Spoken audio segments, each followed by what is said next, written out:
Well, this time my visit is for the Koroga Festival.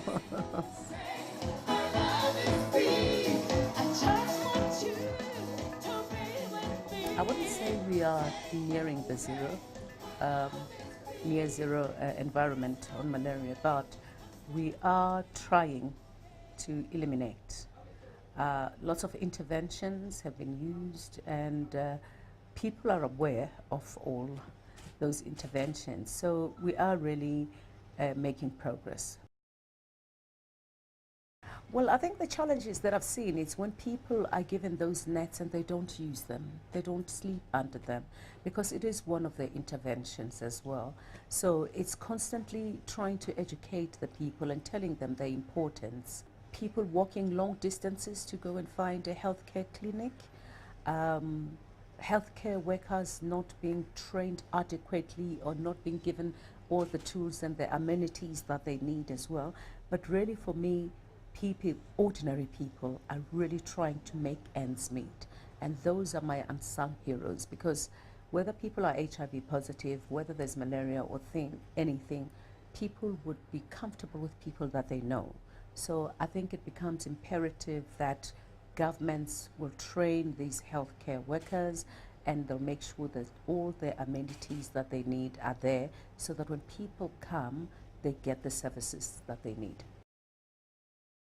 Well, you know, I'm a UNICEF Goodwill Ambassador and Rollback Malaria Goodwill Ambassador, also the envoy for the MDGs. So for me, it's not about a specific disease. Yes, malaria is something that is very close to my heart, because I went to perform in Gabon some 10 years ago, and coming back home to South Africa, I lost a musician. She died from malaria.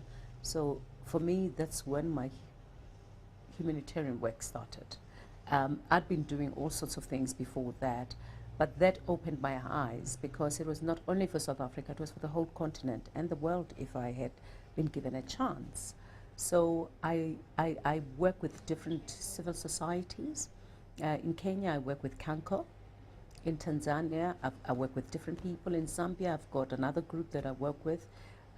In Vietnam, I've got another group that I work with, that's the Penitents of Africa Foundation.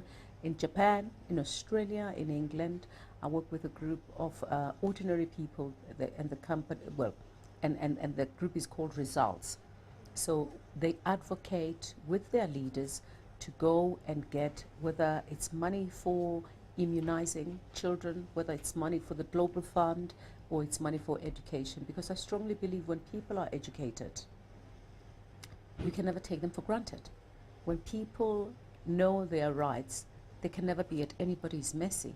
So I always want to see people being skilled, being educated, so that they're able to do things for themselves and they're not depending on anyone.